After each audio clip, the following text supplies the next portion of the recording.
본다는 거는 뭐 좋죠. 서로 이야기하고. 우리 김숙진 권사님 한국 참 길게 갔다 오셨는데 잘 갔다 오셔서 감사드리고요. 건강한 모습으로. 그 머리는 한국 미장원 솜씨인가요? 예. 역시 좀 달라 보인다 했어요. 여러분 사랑합니다. 날씨 갑자기 추워졌는데 감기 조심하시고,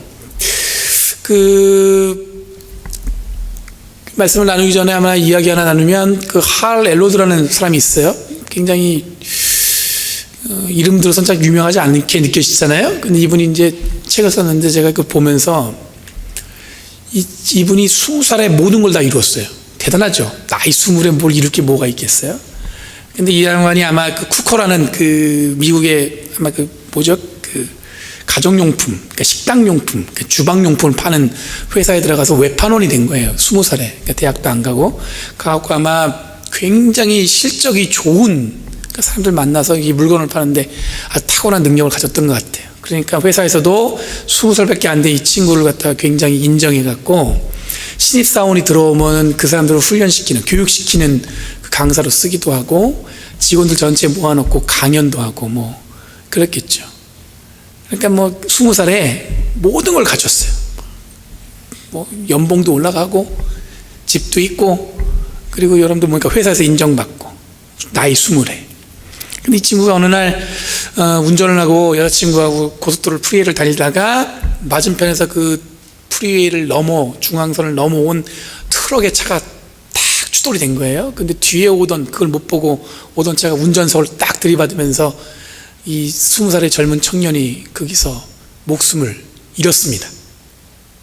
여기까지 끝나면 그냥 한 사람의 인생이 그냥 끝난다 싶은데, 목숨을 잃었다는 표현이 뭐냐면 6분 동안 심정지가 된 거예요.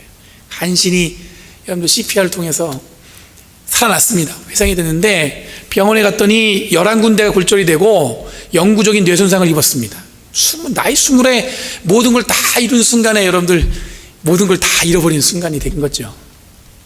병원에서는 1년이 지나서야 아마 태어날 수 있을 거다 얘기했는데, 이 친구는 3주가 지난 다음에 병실에서 걸어다닐 수 있었습니다. 그리고 4주가 지나서 퇴원을 했고, 퇴원하자마자 다시 회사로 돌아가서 똑같이 예전과 같은 실적 올리는 훌륭한 사원으로 자리매김하게 됐어요.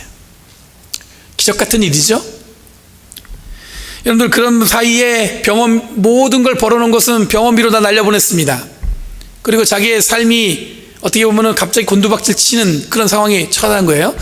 여자친구는 그 자리를 떠나갔고 그냥 혼자서 여러 가지 생각이 들었을 거예요. 근데 자기를 늘 멘토처럼 상담해줬던 나이 많은 선배 하나가 얘기를 뭐라고 했냐면, 인생에 있어서 불평과 불만을 해도 좋다고 그러는 거예요. 힘들면 힘들다고 얘기하고, 이게 뭔 일인지 모르면 고통스러우면 고통스럽게 얘기하는데, 딱 조건이 있는데 뭐냐면 하루에 딱 5분만 하라는 거예요. 그 친구가 그 얘기를 듣고 정말로 그렇게 실천합니다. 5분만. 여러분, 이 상황에서 누가 긍정적일 수 있습니까? 당연히 불평이 나와야 되고요, 불만이 나와야 되고요, 삶의 고통에서 진절해질 수밖에 없습니다. 그 나이가 20인데 망가질 대로 망가질 수 있는 나이입니다. 그렇죠? 뭘 알겠다고. 근데 정말로 여러분들 딱 5분만 하루에 비관하는 거예요, 자기 인생에 대해서. 그리고 나서는 5분을 딱 재고 있다가 끝나면 그 다음부터는 긍정적인 마음을, 자기가 여태까지 이루었던 것, 그게 꿈이 아니라 현실이었다는 걸 계속 리마인드를 해요. 아마 이 할이라는 친구는 이렇게 생각했던 것 같습니다. 그 책에 보면 뭐라고 나오냐면은,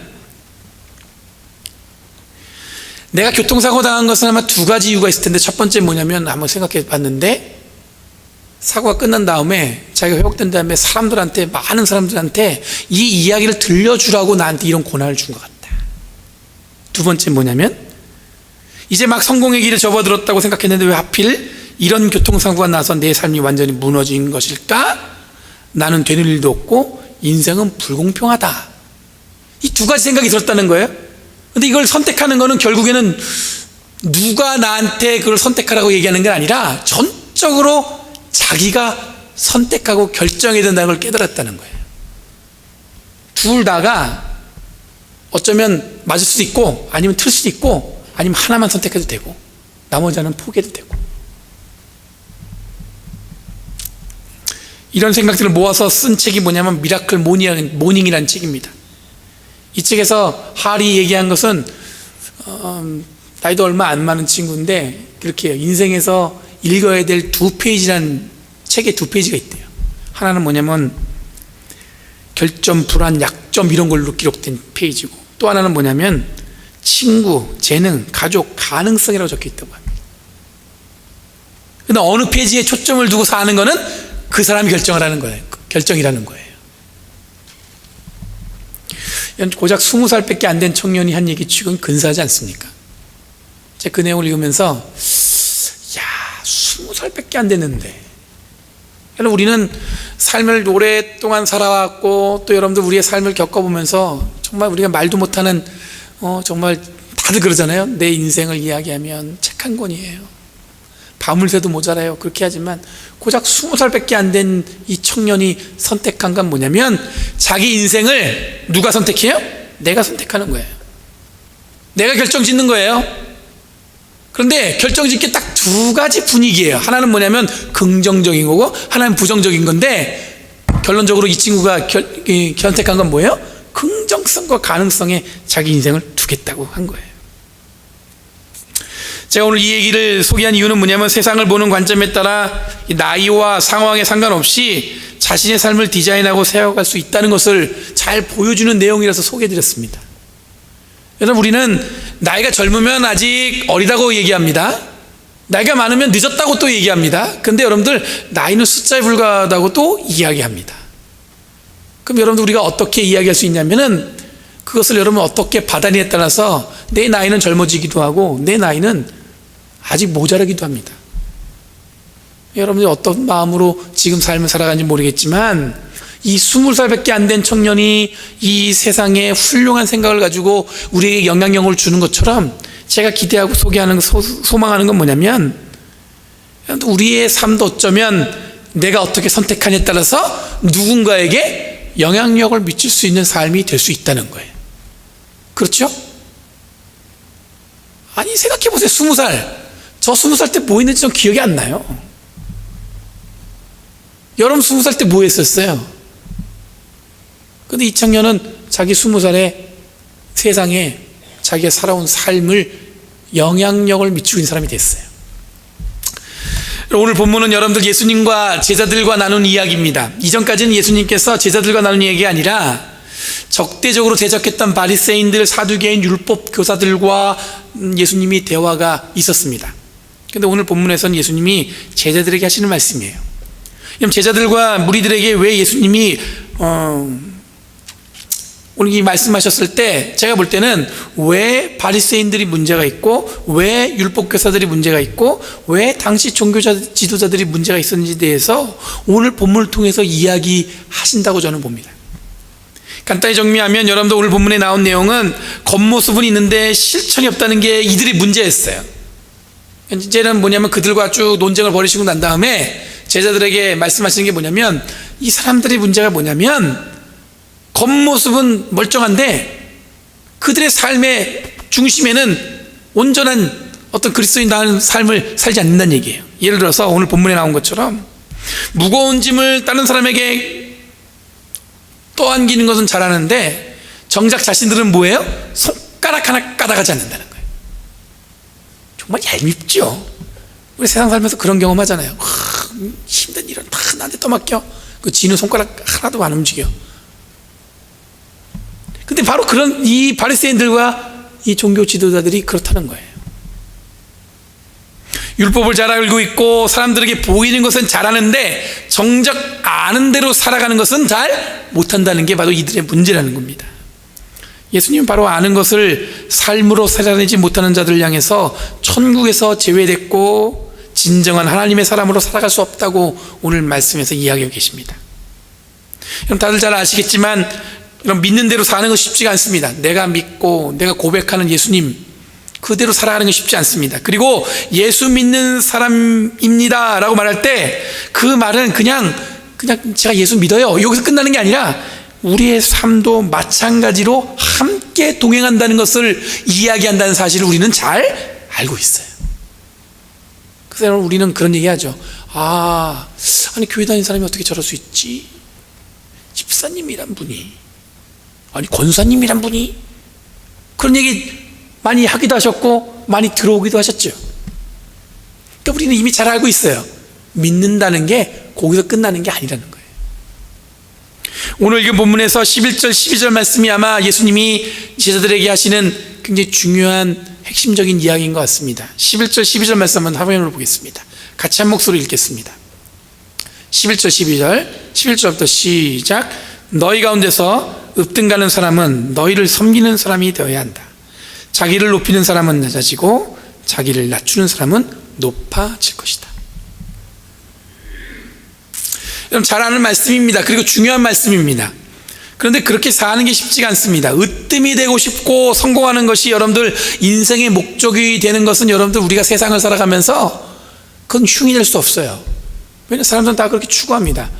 아이 저는요 그냥 늘 낮은 데 있을 거예요. 이렇게 얘기한 분은 없어요. 제가 들어봤는데 아이들도 너 꿈이 뭐니? 그러면 꿈이 어마어마합니다. 그렇죠? 여러분들 중에서 여러분들 처음부터 내 꿈은 정말 누군가를 이렇게 섬기고 돕고 그들을 위해서 제가 희생하면서 살겠습니다, 이런 마음으로 세상을 살아가는 분이 계신가요? 세상은 그렇게 가르치지 않습니다. 뭐라고 하면 꿈이 있고 그 꿈을 위해서 최선을 다하고 또 어떤 순간에는 여러분들 내가 어느 위치에 있어서 보란듯이 사는 삶을 사는 것이 나쁘지 않다고 얘기합니다. 저도 개인적으로 그거는 나쁘지 않다고 봅니다. 다들 그렇게 삶의 목적을 세워둬요. 근데 여러분들 우리는 조금 달라요. 그 조금 다르다는 표현이 여러분들 어쩌면 엄청 달라요. 예수님을 믿는다는 것은 여러분 어쩌면 그냥 예수님을 이름 내 입술로 고백하는 것에서 끝나는 게 아닙니다. 만약에 여러분 예수님의 이름만 고백하는 사람이라면 그냥 교회 마당에 발을 들이는 사람일 뿐이에요. 근데 예수님을 믿고 구주로 고백하고 예수님 믿는 사람으로 산다는 것은 뭐냐면 단순히 교회 마당에 발을 들여놓는 그 정도가 아니라 내가 온전히 전적으로 내 삶을 하나님께 드린다는 그런 고백과 함께 동행하는 것입니다. 그렇죠? 그런 고민 없이 여러분 신앙생활 하셨다면 한번 다시 한번 고민해 보세요. 오늘 여러분 신앙생활 한다는 것은 여러분들 내가 예수님을 믿는다는 것은 그냥 여러분 교회 나와서 예배 드리는 걸로 만족하는 게 아닙니다. 뭐냐면 예수님 믿는 사람답게 이 땅을 살아가겠다는 거죠. 여러분 우리가 꿈꾸는 교회, 생명 있는 교회는 믿음을 실천하는 교회입니다. 아우 저 교회는 정말 좋은 교회야, 이럴 때 여러분들 우리가 그 좋은 교회의 기준을 알고 있죠. 어떤 교회가 좋은 교회입니까? 믿음을 실천하는 교회예요. 자기들끼리만 잘 먹고 잘 사는 교회를 우리는 좋은 교회라고 얘기하지 않습니다. 그럼 온전한 기독교인이 어떤 기독교인입니까? 생명력이 있는 기독교인은 누구를 말하는 겁니까? 그건 뭐냐면 믿음을 실천하는 교인이 정말 생명력이 있는, 정말 믿음이 있는 그런 교인이라고 얘기하죠. 그러니까 우리가 말하는 바라보고 기대하고 생각하는 것은 여러분들 우리가 다 잘 알고 있는데 다 뭐냐면 기독교인다워야 온전한 믿음의 사람이라고 우리는 스스로도 그렇고 누군가를 볼 때 그렇게 이야기한다는 얘기예요. 여러분 앞서서 이야기했던 할 엘로드란 청년이 기독교인지는 잘 모르겠습니다. 아마 책에는 그런 내용이 없어요.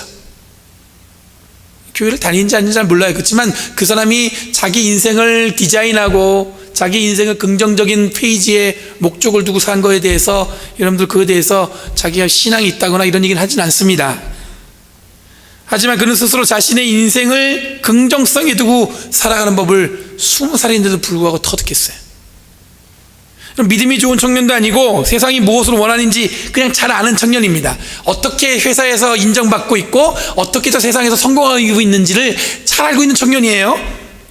그래서 최선을 다하는 그냥 우리가 아는 보통 청년이에요.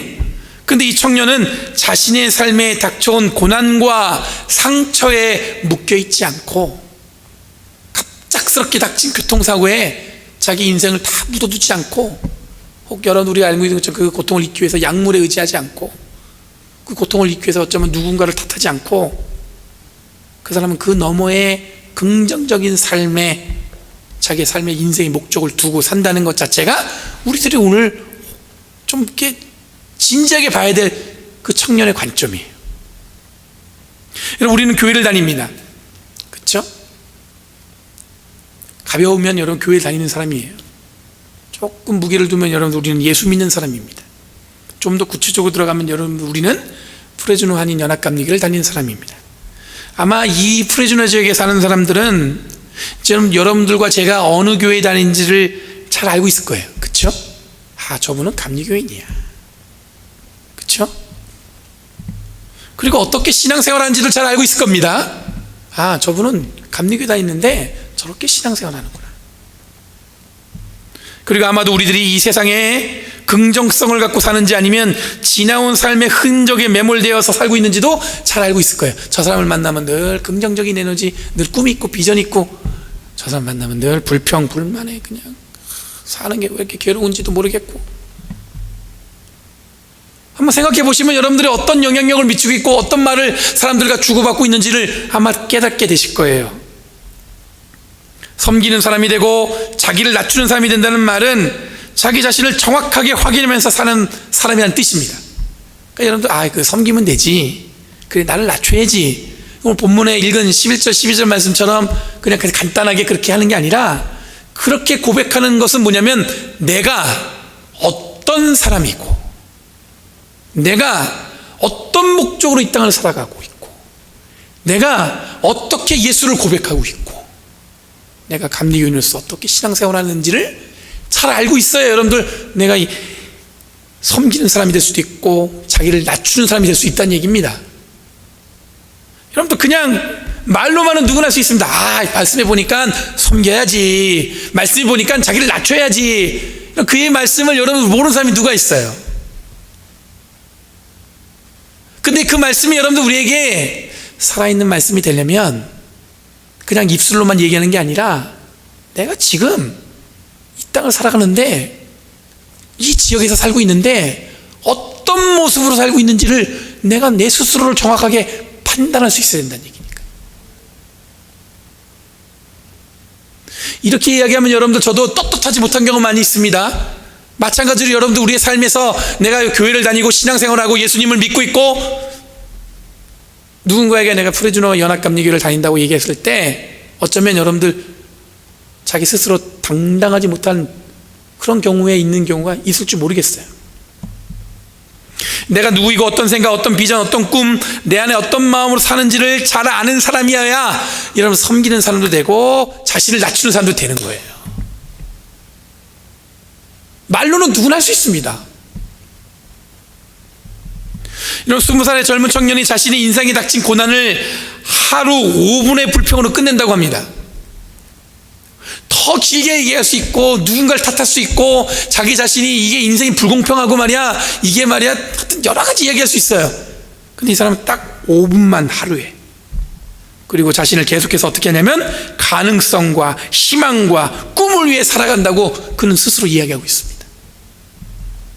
여러분, 예수 그리스도를 구주로 고백하고 주님과 동행한다고 고백하는 우리들은 이 청년이 가진 것보다 더 귀한 것을 가지고 있는 줄 믿습니다. 교회를 안 다녀도, 예수님을 안 믿어도 이 청년은 스스로 자기 인생의 페이지에 가장 좋은 것, 긍정적인 것에 자기 모든 것을 에너지를 쏟으려고 노력합니다. 근데 여러분들, 우리가 예수를 믿는 사람들이라면 그 청년보다 더 귀하고 이미 확보된 든든한, 여러분들 어떻게 흔히 세상 말로 하면 백이 있는 거잖아요. 그렇죠? 여러분, 믿음이 무엇입니까? 예수님을 믿는다는 의미가 무엇입니까? 이 복음은 어떤 이에게는 희망이고 어떤 이에게는 가슴 철렁한 심판일 수 있습니다. 예수님께서 전한 복음에 여러분들, 제자들과 많은 사람들은 환호를 지렀지만 당시 율법 교사들, 바리새인들, 늘 자기들이 그 모든 신앙의 주도권을 쥐고 있다고 생각했던 그 사람들에게는 그게 예수님의 말씀이 그들에게는 심판처럼 들려왔습니다. 불편했습니다. 그래서 예수님께 계속 질문하고 괴롭히려고, 어떻게 하면 예수님이 약점을 잡을까? 여러분, 지난 몇 주간 동안 우리가 읽어온 말씀이 그 내용 아니에요? 이런 복음이 어떤 이들에게는 여러분들 희망이지만 어떤 이들에게는 이게 가슴 철렁한 거예요. 복음이 어떤 이들에게는 여러분들 자유롭게 해주지만 어떤 이들에게는 뭐냐면 굉장히 책임져야 될 책임이 많아지는 겁니다. 그냥 단순하게 말로, 입술로는 그냥 쉬워요. 근데 누군가 묻습니다. 교회 다니십니까? 믿음을 가지셨습니까? 어느 교회 다니신다고요? 쉽게 얘기할 수 있는 얘기가 아닌 것 같아요. 네, 교회 다닙니다. 저는 프레즈나는 연합감리교회 다니는 목사입니다. 그 얘기를 할 때는 여러분들 그 안에 여러 가지 의미가 숨겨져 있는 거예요. 저는 온전한 그리스도인으로 살려고 노력합니다. 그리고 저는 되도록이면 섬기려고 노력합니다. 저는 그리고 낮아지려고 노력합니다. 이게 입술이 아니라 삶으로 드러날 수 있어야 된다는 얘기입니다. 여러분, 신앙생활 하면서 늘 삶의 고통과 부정적인 삶의 에너지에 붙들려 있다면 다시 한번 우리의 삶을 돌아보시기 바랍니다. 여러분, 전지전능하신 하나님을 믿는다는 의미, 하나님이 전지전능하시다고 우리 믿잖아요. 그 믿음을 가졌다는 의미, 예수님을 나의 구주라고 고백하는 의미, 그리고 지금 여기서 예배하는 의미는 지금 내가 사는 삶을 결점, 불안, 부정성에 두고 사는 것이 아니라 희망과 가능성, 꿈을 위해 사는 것을 말하는 것입니다. 저는 개인적으로 확신하는데 여러분들은 지금까지 굉장히 대단한 인생을 살아오셨어요. 제가 확신하는데 여러분 한 사람 한 사람은요, 다들 놀랄만한 삶을 살아오셨어요. 허투루 산 삶은 없으세요. 정말요. 하나님 보시기에도 야, 사랑하는 딸아, 사랑하는 아들아, 너가 지금까지 정말 고생하면서 잘 살았구나, 그렇게 말씀하시는 저는 확신합니다. 무슨 얘기인지 아시죠? 지금까지 잘 살아오셨어요. 그냥 하나님 그렇게 인정하셔요. 이제는 우리의 선택만 남은 거예요. 계속 우리의 삶을 오랫동안 묻어왔던 그 과거에 정말 힘들었던 거, 부정적인 거, 그게 붙들려 살 것인지, 아니면 앞으로 내가 더 지금까지 보여줬던 하나님의 은혜와 사랑, 그 가능성의 무게를 들 것인지는 우리가 선택하는 거예요. 제가 그냥 막연한 희망을 얘기하는 게 아닙니다. 아유, 제가 지금 아무것도 없는데 막연한 희망. 여러분, 신앙이 없는 사람도 자기의 삶이 어려움에 닥쳤을 때 어떻게 헤쳐나가는지를 여러분들 우리가 책을 통해서 보여주잖아요. 근데 여러분들, 우리는 더 훌륭한 믿음도 가지고 있고, 우리가 고백하잖아요. 하나님은 전지전능하시다고 얘기하지만 여러분, 우리는 실제로 살 때는 늘 100점 100패하는 사람처럼 살아가요. 늘 지고 있는 것처럼 얘기하고, 늘 어딘가에 여러분들 희망이 없는 것처럼 얘기합니다. 근데 여러분들, 하나님은 우리에게 특별한 삶을 주셨는데, 그게 뭐냐면 하나님은 우리를 변함없이 사랑하신다는 사실이에요. 어느 상황이든 간에. 여러분, 아주 오랫동안 교회는 달콤함과 무한한 가능성에만 초점을 두고 교인들에게 가르쳐왔습니다. 상처와 아픔을 외면해왔습니다. 우리의 부족함은 드러내지 않으려고 노력했어요. 그럼 신앙생활의 목적이 물질적 축복과 무한한 하나님의 은혜에만 무게를 두면서 살아왔습니다. 열심히 기도하면 나에게 정말 큰 보상이 있겠지, 대표적으로 그런 얘기들이 있죠. 근데 여러분, 믿음을 갖고 신앙생활을 한다는 것은 남들이 가지지 못하는 축복을 얻는 것을 의미하는 것이 아니라, 남들과 똑같은 고난과 고통 속에서도 그 고난과 고통을 대하는 태도가 다르다는 것을 의미하는 것입니다.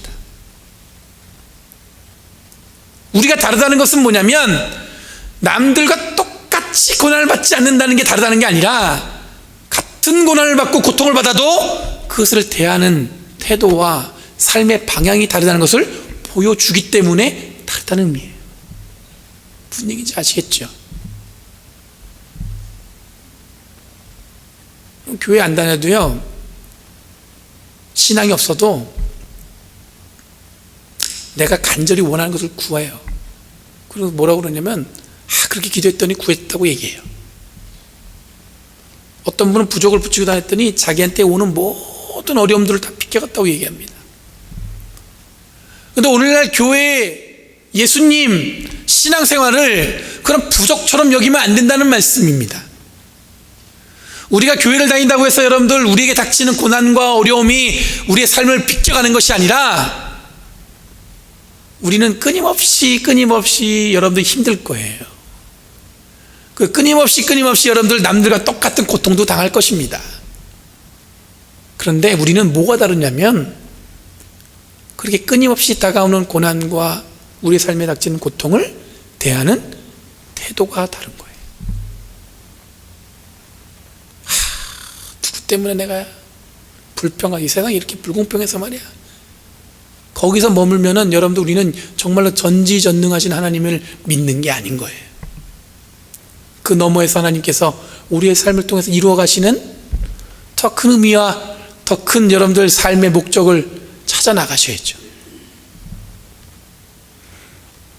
이 다른 태도가 어떻게 드러나냐면 바로 여러분 섬기는 모습으로 드러나고 낮아지려고 하는 노력으로 그런 모습으로 우리에게 드러날 수 있다는 겁니다. 20살의 젊은 청년이 성공을 질주하다가 당한 고난을 대한 태도는 경이롭다고 말씀드렸습니다. 그런데 우리들은 상상할 수 없는 능력을 기대하며 살아가는 사람들이에요. 혼자서 젊은 청년이 어떤 멘토를 통해서 얻었던 그 지혜로운 삶보다 우리는 이미 하나님의 은혜와 예수 그리스도의 복음을 품고 사는 사람들이 아니겠어요? 우리 안에 누가 있어요? 예수 그리스도의 심장이 뛰고 있잖아요. 이런 개인적인 삶의 가능성과 희망을 두며 살아가는 것이 신앙인의 삶입니다. 우리 교회를 향해 꿈꾸는 것도 주저하지 않고 가능성과 하나님이 이끄시는 손길을 기대하는 것이 지금 우리들이 지녀야 할 삶의 방향인 줄 믿습니다. 겉으로 봤을 때 여러분들 조금 힘들어 보이면 우리 마음도 똑같이 힘들어지는 걸 느껴요. 목사도 그래요. 성도가 힘들면요 저도 힘들어요.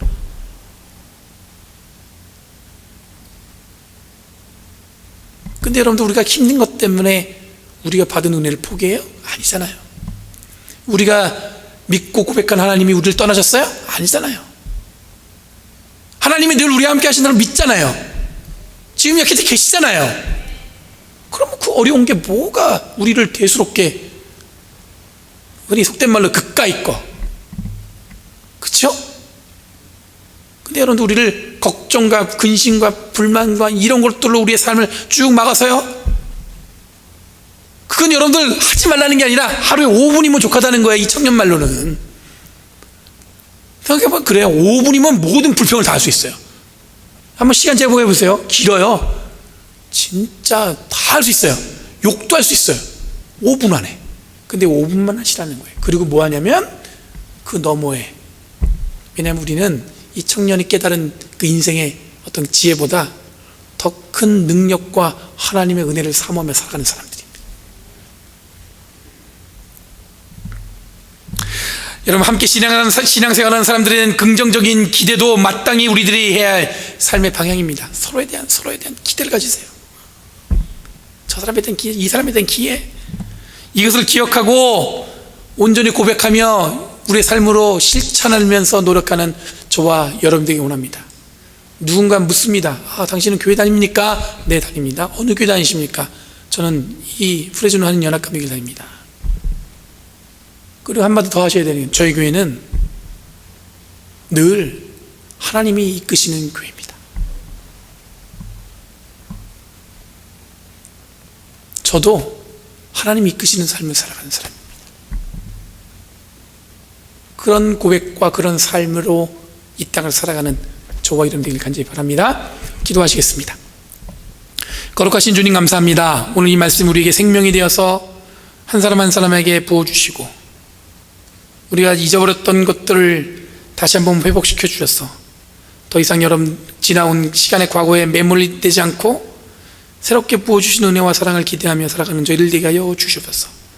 성령의 역사가 우리를 통해 드러나는 줄 믿사오니 주님 역사하심을 말미암아 우리를 일으켜 세워 주시옵소서. 감사드리며 예수님의 이름으로 기도합니다. 아멘.